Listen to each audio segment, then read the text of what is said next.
ഭിത്തിപ്പുറത്തെ ക്ലോക്കിന്റെ അടിയിൽ കഴിഞ്ഞിരുന്ന പ്രശസ്ത ജ്യോതിഷിയായ പല്ലി ആശാന്റെ സുന്ദരിയായ മകളായിരുന്നു അല്ലിപ്പല്ലി. ചെമ്പകപ്പൂവിന്റെ നിറവും ചെന്തങ്ങാ പോലുള്ള മിഴികളും ചേലുള്ള നീളൻ വാലും നാട്ടിലെ യൂത്തന്മാരുടെ ഉറക്കം കെടുത്തി. ഗൗളിശാസ്ത്രത്തിൽ PhD എടുത്തിട്ടുള്ള അവൾ ചിലയ്ക്കുന്നത് കേൾക്കാൻ ആൾ കൂടിയിരുന്നു. തൊട്ടപ്പുറത്തെ ഭിത്തിയിലുള്ള പല്ലിയാൻറ്റിയുടെ കലണ്ടറിന്റെ അടിയിലുള്ള തറവാട്ടിലേക്ക് ഇടയ്ക്കിടയ്ക്ക് അവൾ പോകുന്നത് പതിവായിരുന്നു. പോണ വഴി പഴുതാര അവളെ നോക്കി നിന്നു. എടാ, പല്ലിയും പഴുതാരിയും നല്ല ചേർച്ചയായിരിക്കും.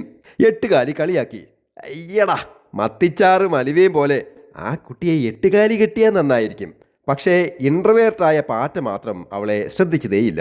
ഒരു ദിവസം സന്ധ്യയ്ക്ക് അല്ലി ഉറുമ്പുകളുടെ താലപ്പൊലി കാണാൻ പോയി.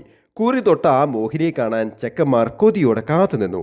ദീപാരാധന നടക്കുന്നതിനിടെ അപ്രതീക്ഷിതമായാണ് അത് സംഭവിച്ചത്. മൂഡ് സിംഗായി കിടന്നിരുന്ന പൂച്ചപ്പെണ്ണ് പല്ലിയെ കണ്ടതും ഒരു കാര്യവുമില്ലാതെ ചീറ്റിക്കൊണ്ട് ചാടിക്കേറി. അല്ലിപ്പല്ലി വിറച്ചൊറക്ക നിലവിളിച്ചപ്പോൾ അവളുടെ വാലറ്റ് നിലത്ത് വീണു. വാല് പോയ അല്ലി കുടുകുടാ തേങ്ങിക്കരഞ്ഞു. എന്റെ പിന്നാമ്പുറത്തേക്ക് ഇനി ആരും നോക്കും ദേവിയേ.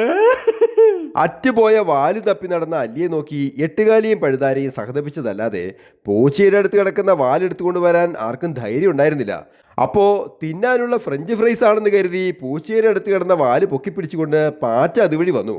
അല്ലി ആദ്യമായി അവനെ ശ്രദ്ധിച്ചു നോക്കി. അവൻ ഇന്ന് വരെ അവളെ കമന്റ് അടിച്ചിട്ടില്ല. വാഷ് ബേസിന്റെ അടുത്ത് കുളിക്കുമ്പോൾ തൻ്റെ കുളിസീൻ ഒളിഞ്ഞു നോക്കിയിട്ടില്ല. അവൾ ഉറക്കെ വിളിച്ചു പറഞ്ഞു, ഹലോ, വാൽ എൻ്റെയാണേ. അവൻ്റെ കയ്യിൽ നിന്ന് വാല് മേടിച്ചൊട്ടിച്ച് അവൾ അവനെ പ്രണയത്തോടെ നോക്കി. ചാൾസ് ഭാഗ്യരാജിൽ മാത്രം കണ്ടിട്ടുള്ള അവൻ്റെ ധൈര്യവും ആറ്റിറ്റ്യൂഡും കണ്ടിട്ട് അല്ലിപ്പല്ലി പെട്ടെന്ന് ചോദിച്ചു, will you be my valentine? പാറ്റ വാലെടുത്തുകൊണ്ട് വരും എന്ന വിശ്വാസത്തിലാണ് ഓരോ പല്ലിയും പ്രണയത്തോടെ തൻ്റെ വാല് മുറിക്കുന്നത്.